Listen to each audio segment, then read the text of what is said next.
Study IQ IAS, अब तैयारी हुई अफोर्डेबल।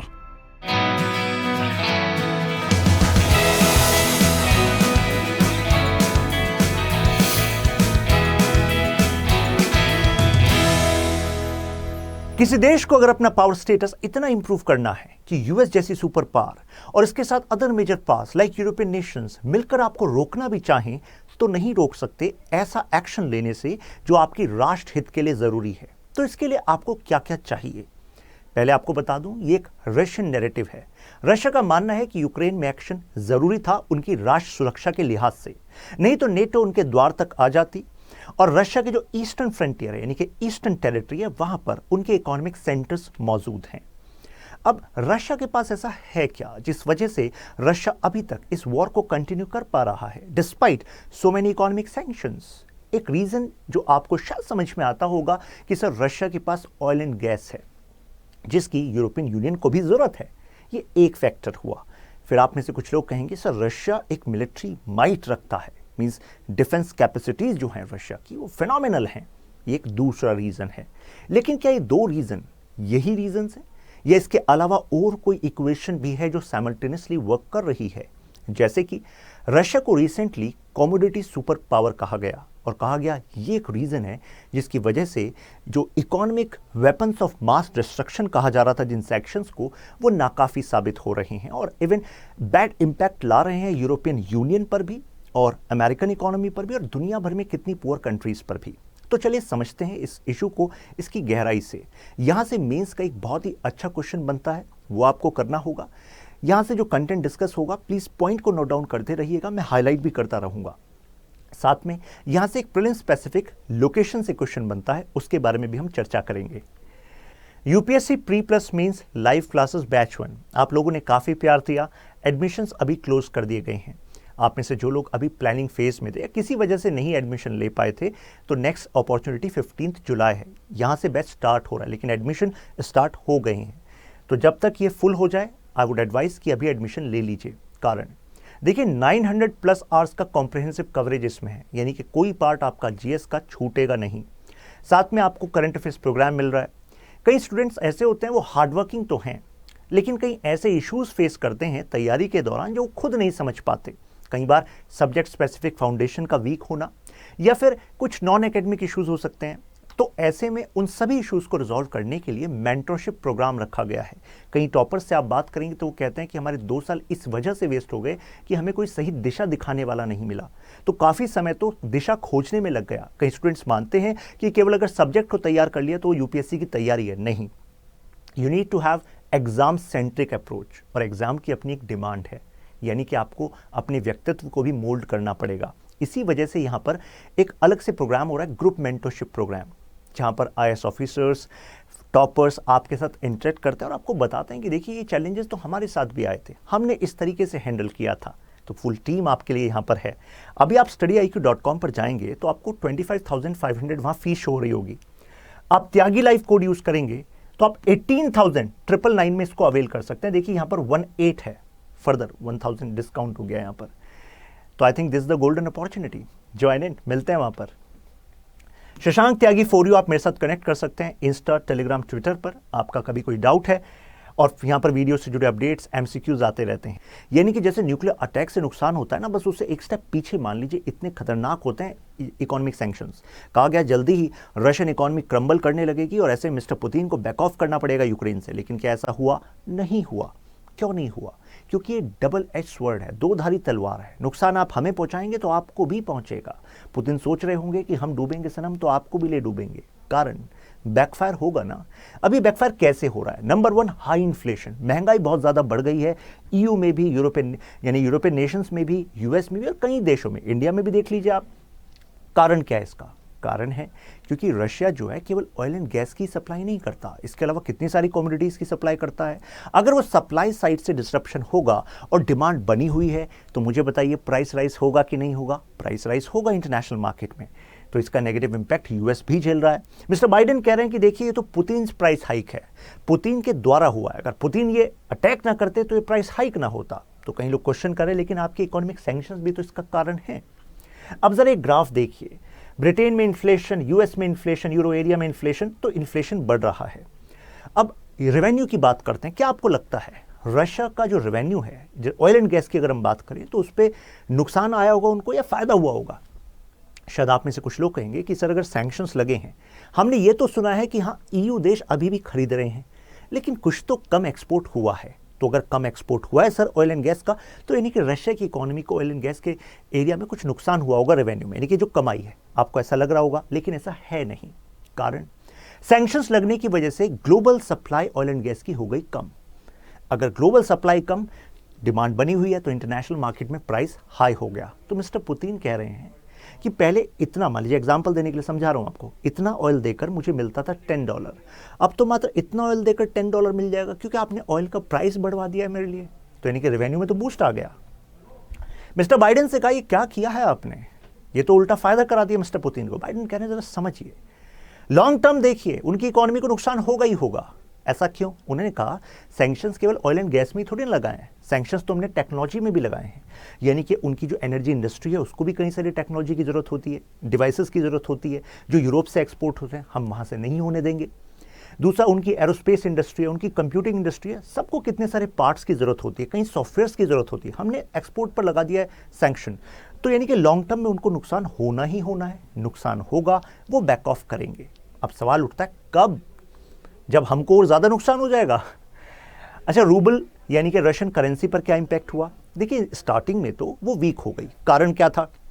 ये स्विफ्ट पोर्टल जो है, जो कि इंटरनेशनल फाइनेंशियल ट्रांजैक्शंस को वेरीफाई करता है, जिसके बाद एक बैंक दूसरे बैंक को ट्रांसफर कर पाता है पैसा, इससे कई रशियन बैंक्स को बैन कर दिया गया। तो ऐसे में शुरुआत में तो नुकसान हुआ, लेकिन यहां पर काउंटर प्लान पहले से ही मुझे लग रहा है कि प्लान तैयार था पुतिन का, क्योंकि इतनी जल्दी उन्होंने काउंटर प्लान किया, जिसकी वजह से रूबल जो है फिर से स्ट्रांग हो गया है। जबकि करीब $650 billion worth foreign exchange seize है रशिया का। और अब अगर आपको अपनी करेंसी को स्टेबलाइज करना हो तो अपने फॉरेन एक्सचेंज रिजर्व का इसमें इस्तेमाल किया जाता है। आप कहेंगे सर ये समझ नहीं आया, ये कैसे होता है? बताते हैं आपको। फॉरेन एक्सचेंज रिजर्व का मतलब क्या है? रशिया का फॉरेन एक्सचेंज रिजर्व का मतलब है कि रशिया के पास इतनी फॉरेन करेंसीज हैं, दूसरे देशों की वो करेंसीज जिसका इस्तेमाल रशिया पेमेंट सेटलमेंट में करता होगा। अब ये हो गई सीज। लेकिन रशिया को अभी जो ट्रेड करना है तो क्या केवल रूबल में करेगा? नहीं, अन्य करेंसीज में भी करेगा। हालांकि वो जोर देगा कि रूबल में करो, लेकिन अन्य करेंसीज में भी करेगा। अब वो इतनी बड़ी मात्रा में तो सीज है, तो ऐसे में उसको इंटरनेशनल मार्केट से लेनी होगी। तो अगर लेनी होगी तो ऐसे में उनकी डिमांड बढ़ेगी, और उसके कंपैरिजन में रशियन करेंसी रूबल की जो प्राइस है वो डिक्रीज होगी, यानी कि वो वीक हो जाएगा। तो ये इसका एक नेगेटिव इंपैक्ट था इस पूरे स्टेप का रशियन करेंसी पर। अब जरा यहां पर सैंक्शंस के टाइप देखिए। एक तो बैंक्स पर लगाए गए सैंक्शन, ये लिस्ट है, लेकिन आपको लिस्ट रटने की जरूरत नहीं है। केवल एक बैंक ध्यान रखिएगा जो बहुत ज्यादा चर्चा में था, गैज़प्रोम, जिसके बारे में बताऊंगा। ओलिगार्क्स यानी कि जो बिग यू कैन से बेहमॉथ्स हैं बिजनेस के, रशिया के, जो कहे जाते हैं कि पुतिन के फेवरेट हैं, उन पर बैन लगाया गया, उनकी प्रॉपर्टी सीज कर दी गई। साथ में जो रशियन पार्लियामेंट डूमा, उनके मेंबर्स पर बैन लगाया गया। प्लस 27 ऐसे लोग भी चिन्हित किए गए जिन्होंने रशिया से एक्चुअली पैसा मूव किया यूक्रेन की तरफ, और यूक्रेन में जो फाइटर्स थे यानी कि जो रिबल्स थे उनको पैसा दिया। तो इस तरीके से यानी कि 4 कैटेगरी में यहां पर सैंक्शंस लगे हैं। रशियन करेंसी रूबल का जो रेट है वो स्ट्रेंथन हो गया है। कारण मिस्टर पुतिन ने कहा कि आपको ऑयल एंड गैस तो मुझसे चाहिए ना, यू नेशंस ने कहा हमें तो अभी चाहिए। तो ऐसे में उन्होंने कहा अब ट्रांजैक्शन होगी रूबल में। तो यानी कि रूबल के इस्तेमाल पर जोर दिया गया है, जिसकी वजह से रूबल जो है अब मजबूत हो गया। आप कहेंगे कैसे, वो मैं आपको अभी बताऊंगा। फिलहाल यहां देखिए, यहां से एक क्वेश्चन आने की संभावना है, तो ध्यान रखिएगा किसके क्षेत्र में रशिया जो है बहुत ज्यादा मजबूत है। एक तो देखिए वीट में, इस वजह से हमने कुछ टाइम पहले देखा था वीट क्राइसिस हो गया था उन देशों में जो रशिया से इंपोर्ट पर डिपेंडेंट थे, जैसे कि इजिप्ट। तो world's 3rd largest wheat producer है, लीडिंग नेट एक्सपोर्टर यानी कि नेट एक्सपोर्टर है वीट का, इंपोर्ट नहीं करता वीट को। वर्ल्ड्स लार्जेस्ट फर्टिलाइजर एक्सपोर्टर, और इस वजह से जितनी फर्टिलाइजर इंपोर्ट डिपेंडेंट इकोनॉमीज हैं उनको नुकसान झेलना पड़ रहा है, यानी कि फर्टिलाइजर का प्राइस राइज हो रहा है, एग्रीकल्चर सेक्टर पर नेगेटिव इंपैक्ट पड़ रहा है। एल्यूमिनियम एक्सपोर्ट, साथ में largest iron steel export, largest means 4th and 5th number अगर हम ईयू के देशों को ईयू माने, ठीक है, यानी कि 1 यूनिट माने तो। साथ में पैलेडियम, प्लैटिनम, निकल, कॉपर, इन मेटल्स को भी वो एक्सपोर्ट करता है, और ये मेटल जो है यूरोपियन यूनियन के एनर्जी ट्रांजिशन के लिए जरूरी हैं। एनर्जी ट्रांजिशन का मतलब है अगर वो फॉसिल फ्यूल से शिफ्ट हो रहे हैं विंड की तरफ, सोलर की तरफ, तो ऐसे में उनको इन मेटल्स की ज़रूरत है उन इक्विपमेंट्स को बनाने में। तो ऐसे में रशियन इकोनॉमी पर डिपेंडेंस हुई कि नहीं हुई। द डेली न्यूज़पेपर के मिस्टर एम्ब्रोस का कहना है कि रशिया कमोडिटी सुपर पावर है और ये एक रीज़न है जिसकी वजह से सैंक्शंस जो हैं वो नाकाफ़ी साबित हो रहे हैं। Crashing markets in west, markets क्यों क्रैश कर रही हैं? देखिए 3 रीज़न है। पहला, इन्फ्लेशन बढ़ रहा है। इन्फ्लेशन बढ़ रहा है तो मुझे बताइए जो डिमांड है इन कंपनीज के प्रोडक्ट्स की वो कम होगी कि बढ़ेगी? तो जाहिर सी बात है अगर प्राइस राइज होता है तो ऑन एन एवरेज डिमांड में हमें एक डाउन दिखता है, राइट। दूसरा, सप्लाई चेन डिसरप्ट हो रही है तो जाहिर सी बात है उनको रॉ मटेरियल की जो चीज़ें चाहिए उन कंपनीज को वो महंगी हो रही हैं, तो एक कारण हो गया। इंटरेस्ट रेट बढ़ रहा है on loan in these countries, तो जाहिर सी बात है जब वो पैसा पहले सस्ते में ले लेते थे बैंक से और उसको बिजनेस में लगाते थे, अब महंगा पड़ रहा है, तो जाहिर सी बात है ओवरऑल जो उनकी प्रॉफिटेबिलिटी है वो कम होगी कि नहीं होगी? अगर प्रॉफिटेबिलिटी कम होगी तो जाहिर सी बात है लोगों का रुझान उन कंपनीज के शेयर खरीदने के लिए वो भी कम होगा, विश्वास कम होगा। तो ये एक रीज़न है जिसकी वजह से मार्केट क्रैश हो रही है। तो आई थिंक ये 3 रीज़न और इसका लिंक आपको ध्यान रहेगा, right. White house spokes person का कहना है कि group of 7 industrial Nations recently मिलने वाले हैं और उसके बाद वो तय करेंगे कि अब फर्दर रशियन इकोनॉमी के स्क्रू को कैसे टाइट करना है, यानी कि वो तरीके जिससे कि रशिया अभी भी पैसा कमा रहा है उस पर कैसे लगाम लगाई जाए। ऑयल एक्सपोर्ट के बारे में मैंने आपको बताया, पुतिन तो कह रहे हैं कि बिडेन तुम तो देवता निकले क्योंकि तुमने सैंक्शंस लगाए तो इससे पहले 2 मंथ में उल्टा मेरा रेवेन्यू बढ़ गया। तो ज़रा देखिए ईयू जो है अभी भी 71% ऑयल इंपोर्ट कर रहा है और इसके अलावा टॉप 18 जो इंपोर्टर्स हैं उनमें केवल चाइना को हटा दीजिए तो 17 ऐसे हैं जो खुद सैंक्शंस लगा रहे हैं, तो सैंक्शंस लगाने के बाद भी ऑयल को इंपोर्ट कर रहे हैं। मिस्टर पुतिन ने डेक्री साइन की कि गैस का जो पेमेंट है वो हम रूबल में लेंगे, तो इसके लिए बाकायदा डेक्री साइन की और कहा गैसप्रॉम जो है जो बैंक है वो इसका नोडल पॉइंट होगा, तो जो कंडीशनैलिटीज आपको बताई गई हैं उसको फॉलो करना पड़ेगा।